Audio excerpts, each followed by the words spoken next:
The Chow races are over, our heroes are in danger, and Rouge is acting really strange. What's going on? Let's find out today in issue number 35. What's up everybody and welcome back to Lore of Reactions. My name is Wolfie and today we're going to be taking a look at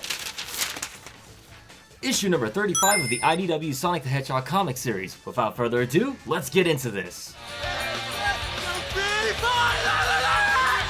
Alright, so if you guys are new to these comic reviews, here's how they normally go. First I tell you what I liked about it, what I didn't like about it, and then I give it a score. But first I must read it back to you in an overly dramatic fashion. And I do mean overly dramatic. But before we get to that, can I ask one teeny tiny favor? It'll only take a second, and for those of you who have been here before, you've already done it. Thank you.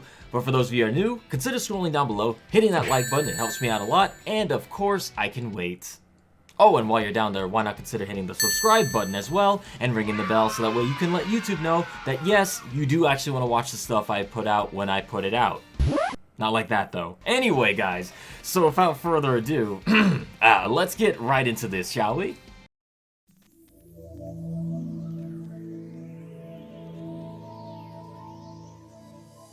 Deep inside the Eggman base, we find our heroes still in trouble. How do they keep coming? Who knows how many could be packed inside these walls? They're not exactly the toughest bots, but this isn't gonna hold forever. I've got an idea. Get ready to follow me. Right behind you, bud. Up here, Bolt Brains. Tails jumps towards the sealed doors, luring the exploding bots to run into it. Let's put those explosions to good use. Nice. Yeah. Hold on tight. We're getting out of here. Keep your hands and arms inside the vehicle at all times. As the trio escapes, the door slams shut behind them. Everybody good? Alright, follow me. Last one out is Rotten Eggman. Sonic! Whoa. I am not getting smashed to splinters in this dump. Get ready, Tails. Huh? What? Belle tugs on her tail and begins to build up energy, launching herself at Tails to get him out of harm's way, just in the nick of time. Whoa. Hey, not bad. I think I'm all secret based out for today. How about you guys? Outside. Woohoo! Yeah! Haha! That was fun! That was horrifying. It's actually pretty normal for us. I guess I should let the others know what happened. Oh, there's a message from Rouge. Tails, we've got trouble on our end. I need you to meet me in White Park ASAP. As soon as possible. I'll fill you in when you arrive. Sending coordinates now. Drop Sonic off at the chateau to help Amy and the others. Rouge out. What was that all about? I don't know, but it sounds serious. We should get going. Yeah. Okay, Puppety Girl, we're gonna bounce. Nice knowing ya. Wait, could I get a ride maybe? Huh. Sonic, we can't just leave her out here. She just saved me. Twice. I promise I'm not looking for trouble. Let me prove it to you. Also, the place I was hiding out in is full of badniks now, and I don't really have anywhere else to go, so... fine, we'll take you to White Park. Oh, thank goodness. Alright, let's fly. Pick a wing and hold on tight.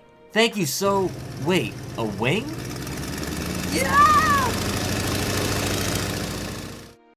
I don't think I like flying. You didn't fall off. I'd call that a win. Couple more flights and you'll get the hang of it. Sonic! I knew you'd come. Ugh. You did? No, but I'm not complaining. I came down here to see if I could find Rouge. She called Tails, right? We could really use his help figuring out which parts to take. Hey, where is Tails? We heard from Rouge she needed Tails for an emergency. You don't know anything about that? No. There's still some snags, but I wouldn't call it an emergency. Super weird. Let's head up to the penthouse, Sonic. Maybe you can bust open the... Wait, Hi, you're... Belle. She's helping out. Neat. We could use the extra hands. Come on. Almost there. Awesome, more spooky old robot junk. Nothing could go wrong with that. Mr. Sonic, it's terrible. We can't break the cage without hurting the poor Chow, and there's so many locks. Locks? I can do locks. You can? If there's something that can use a little tinkering, I'm your girl. Hooray, thank you. Whoa, well okay then. I'm Cream. What's your name? Belle. Nice to meet you. Hey, is that guy a big meanie? Yep. Oh, okay. What's up? I didn't want to worry Cream, but I've got a bad feeling about Rouge and Tails. If Rouge changed the plan, she should have told me. We need to find them. Yeah. I'll do a sweep outside. If they're anywhere in White Park, I'll find them. Good luck. Where did Mr. Sonic go? To go get Tails. He'll be right back.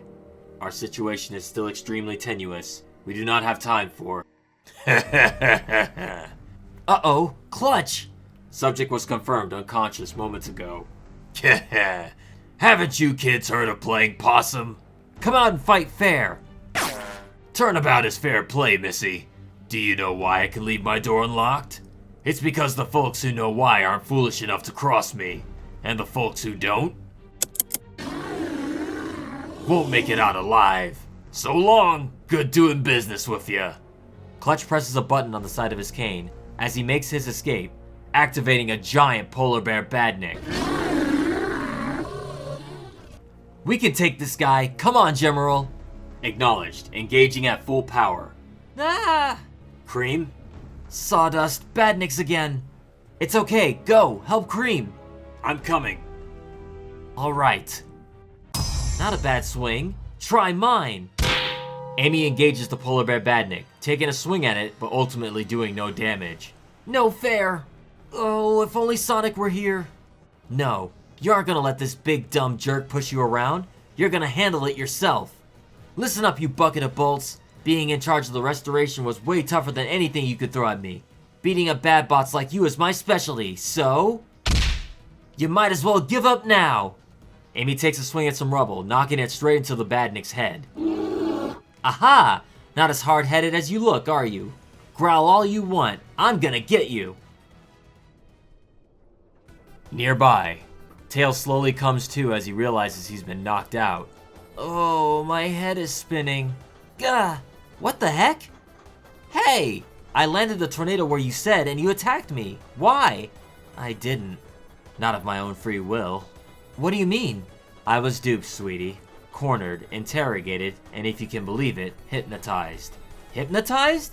I wouldn't buy it either if it hadn't happened to me. But why? Beats me, but I think I know who. Now, don't go giving away the surprise so soon. I'm glad you enjoyed my little mind trick. A shame it won't last. I could have done better with a bit more time, but it was plenty for a touch of subliminal suggestion. I look forward to more sessions with you, Rouge. You really were an exceptional sleeper agent. As soon as this coaster reaches the edge of the park, we'll hop off and make our exit. We'll all have plenty of time to talk when you're sitting comfortably in my test chambers. If I were a kid genius and or a super spy, where would I be? There we go. Time to get to the bottom of this. Ah, excellent. It's nearly time for my big scene. Hey, what's... Gah! Whoa! Huh? You couldn't dodge that? You really are an embarrassment. Oh, hi Shadow, nice to see you too. Out of my way. Thanks for the catch. Are you following the coaster too? I had the wrong man before. Not this time. I'll take that as a yes. Hey you! It's rude to throw roller coasters at people. I expect a full apology. Sonic, watch out! It's... sidekick. I'll handle the dramatic reveal, thank you very much. Starline! Long time no see, Scuzzball. Where have you been hiding? None of your business, Hedgehog. For Starline's story, check out Sonic the Hedgehog, Bad Guys. I'm afraid I'm a bit too busy for a fight today. Places to go, people to kidnap, you understand. No worries, I'll make it an extra quick beatdown. Wait, I prepared a surprise just for you. It'll be ready in 3, 2, 1. Just then, an explosion rocks the mountainside above the chateau. Voila! We had such fun in the snow last time. I thought you might enjoy an encore. See Sonic the Hedgehog number 14. As the avalanche begins to barrel down towards the chateau, Starline issues an ultimatum. So what'll it be? Save your friends? Or the hundreds of ignorant innocents waiting in the chateau? Next time, a race against the avalanche.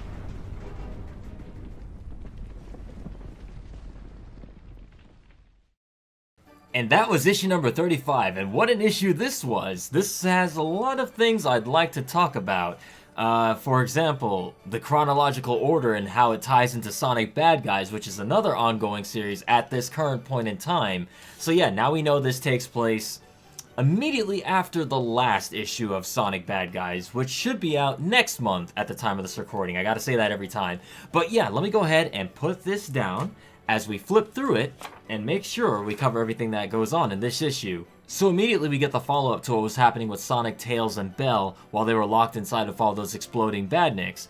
They managed to break free, but Tails gets snatched up, and I was like, oh boy, man, Tails cannot catch a break. He just is built for getting the business. Even though it doesn't necessarily happen to him, the fact that he gets caught is like, come on, Tails, come on. But yeah, we see that Belle is also kind of capable. She's got a little bit of something, or at least a burst of speed that she's able to do by grabbing her tail and like withdrawing it like a, I don't know, like those old pull-up toys, and she like shoots herself forward to snatch Tails out before he gets in real trouble. And after they escape, we can kind of see some issue here, mainly of how Sonic seems to be a little bit angsty around Belle. I don't know what the real reason is, but I have a headcanon theory as to why Sonic is acting strange around Belle. If I had to make a prediction, guys, I would say the reason that Sonic is acting so weird around Belle is because of at least two reasons. One, I believe he's getting flashbacks to Mr. Tinker, and he's like, oh yeah, Mr. Tinker, huh? Yeah.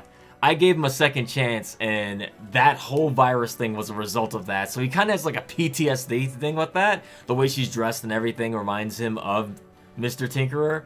And it's like, he doesn't want to look at her, and he's like, you're bringing back bad memories right now. I really don't, want to be around you. Or he's just having like second thoughts about her being a built badnik. Perhaps thinking that, maybe she has it in her to turn around, or maybe she's a spy for Eggman, or we don't know what her true intentions are. We're taking her at her word right now, but we don't know if Eggman implanted some sort of device in her that can make her turn like that on an instant. I doubt it, but of course Sonic is a little more wary now. There's also the fact that Sonic gave Metal Sonic a second chance, and that kind of didn't turn out well for him either. He gave everybody a second chance, or just gave him the benefit of the doubt, and a lot of these things didn't work out for him. Granted, Metal Sonic wound up being a blessing later on during the Metal Virus arc, but that was later on, which was after the whole result of Metal Sonic getting Dr. Tinkerer's memories back, which allowed him to become Eggman again. It's long and complicated, but I believe Sonic is acting a little bit iffy towards her because he's like, I believe he's still got that, don't really... I'm not really trusting Badniks at the moment. That, or Sonic is just kind of replicating what I believe the writers think the readers are going to be feeling towards her, which is, some readers are going to be like, it's a puppet, I don't know, I'm really iffy on her, and I believe that's how Sonic's supposed to feel right now. Though I do like that Tails is like, Sonic, come on, man, you can't leave her out here. She literally just saved me twice, and he's like, alright, come on, you can come with us. And, like... I forgot that they had came there on the Sonic Tornado 1, and it's like, yeah, that thing doesn't have two seats. Only one seat for the pilot, and Sonic is usually just latched onto the wing, so yeah, if you're gonna come with them, you're gonna have to latch onto that wing, and it's just like, my god, like, can you imagine that being your first time traveling with them? So yeah, I forgot to mention, Tails gets the call from Rouge, since we all remember last issue where Rouge was like, yeah, alright, I'm gonna make a call to Tails to see what kind of parts we need. Oddly enough, when she states in her call that Tails needs to come find her and that Sonic is needed to go help Sonic and Amy, or Cream and Amy, I was like, okay, yeah, alright, I think I know where this is going. She's trying to split them up, and she needs Tails for whatever reason, and Sonic needs to be away from him. As we wound up finding out, Amy's was also onto this, kind of figuring out, yeah, Rouge was kind of acting funny. The fact that she said that she needs to call Tails for parts, and that you came here based on the fact that she said there was something going on when there really wasn't. You probably need to find Tails, Sonic, real quick, because something's not right. I like that even Amy is like onto what's going on, which kind of adds to the whole dynamic. By the way, Son Amy fans, are you happy? There you go. You got a couple panels of the two together. And the reason I bring this up is because every single time they did anything in Sonic Boom, like Sonic would be like, hi Amy, and everybody in the comment section, oh my god, at 2120, he waves to Amy. It's like, oh, chill, it's not that serious, alright? Sonic and Amy kind of get a moment together, and I like that. If this was older Amy, when Sonic introduced Belle, she would have been like, wait, who are you? Why you on my man for? But Amy's immediately just kind of cool with it, like, yeah, sure, come on. You can come too. We need all the help we can get. And one of my favorite moments from this comic happens immediately after, when after Belle reveals that, yeah, she's got a whole bunch of tools that can help Cream get the Chows out of that cage, but Clutch is face down like the whole time, just out cold, and they're kind of just walking over his body like, yeah, don't worry about him, he's a jerk. But afterwards, it's revealed that Clutch was not really knocked out that whole time. And he says, haven't you ever heard of playing possum? And I'm like, hey! His feces worked into that joke, and I like that. Yeah, it would make sense that he's very good at doing that. So yeah, besides being a really good scumbag, he's also very good at playing dead. So not fighting fair is probably something he'd do. We also reveal that the weapon that he has is inside the cane. It's like a gun. He like fired a shot at them. I am a fan of bad guys or characters in general with weapons that have like two things in them, like a cane that's a sword, or, you know, all kinds of like hidden weapons inside, but that's cool. I like that they worked that into his design, and it's, oh, I love Clutch. I really do. Awesome. We also see that one of his hidden weapons, one of the things that he was threatening them with in the previous issue, was indeed a badnik. I guess it was repurposed to be his, like to work under him. Clutch calls the giant polar bear bot Badnik, that you may recognize from Sonic 4 Episode 2, which was also in Frozen Park. So this actually works really well. I like that they kept the theme going with the snow theme. With where they are, this Badnik makes sense that he would be around there. I don't know how Clutch repurposed him to work for him, but hey, no questions here. I think that's pretty self-explanatory. But our girl Amy, and I don't say that lightly, our girl Amy is ready to go. She whips out her hammer and is like, alright, come on, let's go. And she tries to put up a fight against it. She doesn't really do much.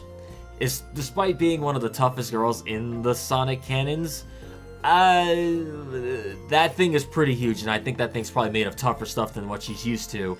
But yeah, they have a capable crew there. Gemro's going off to help Cream with the other badniks that are showing up, as well as Belle being there. She doesn't seem like a fighter, honestly. She just kind of seems to be able to think on her feet and use her weird quirks to her advantage to help others, but I don't think she's much of a fighter. Afterwards, we finally get to the part that everybody was wondering about, and that's what the heck happened with Rouge. Also, what the heck happened to Tails? Like, with Tails, we just kind of see him wake up after what we assume is him being knocked out. He's like, what happened? Where am I? And Rouge is like, okay, yeah, you kind of... I beat you up, but it wasn't on my own will. I was brainwashed. What can I say? And like Tails is like, okay, what happened? Who's this? Like, who's that in the front seat? And the mysterious villain, who we all kind of guessed who it was after the last issue. Anyway, it was kind of solidified in the last issue, but yeah, it was definitely, like a lot of you guys called in the comment section, Starline with the hypnotize glove, I guess. He used it to hypnotize Rouge to work as a double agent and then attack Tails, which is actually kind of cool. I would have liked to have seen it, but hey, I like the way they did it. I like the way they wrote that, so that way they can kind of catch us up without having to show us every explicit detail. We can kind of already figure out what was going to happen, and seeing it kind of play out would have been a little too much. We only have so many pages we can get, you know, to do the story, so hey, skip the fluff, I feel. Works in this instance because it kind of helps the disjointedness and has Rouge fills Tails in on what actually happened, kind of clues the readers in on what happened as well. But Sonic catches up immediately, of course, he's the fastest thing alive, sees them on the roller coaster. This feels like an episode of Scooby-Doo or Spider-Man, like from the 1960s, you know? Like when they're on a roller coaster and like all this stuff is happening in a theme park. I love the fact that they got White Park and played the actual zone into like this comic book. There were roller coasters in that, most of them incomplete, and a lot of them were moving and crushing all the time, but we don't talk about that. But yeah, I like that Starline in this, when he finally reveals himself, as like, he wants it to be dramatic. But before I get to that, there was a panel here, you guys may have noticed in my tweet that I was like, there's something in this book that a particular lot of Sonic fans are going to enjoy, and that's this panel right here. The Shadow Catching Sonic panel.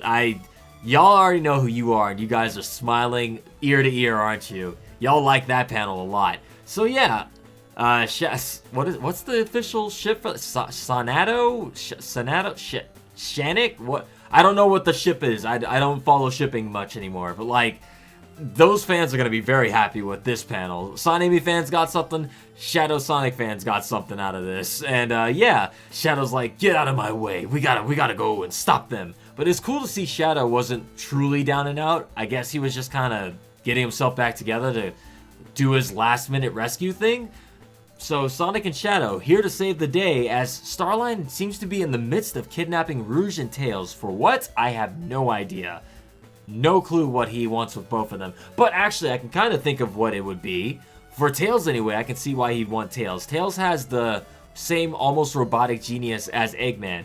Perhaps Starline needs Tails to help him fix up his last few inventions that we saw in the Bad Guys spin-off series, which you guys can read, by the way, that I've been covering as well. Over there, there's a link up there, and there's also a link in the description. Yeah, I don't know why he'd need Rouge again, unless he wants her to be a double agent again, but that's not going to work again now that the heroes know what, the heroes know the jig is up. If they see Rouge again after this, they know that she might be a double agent again or under his control.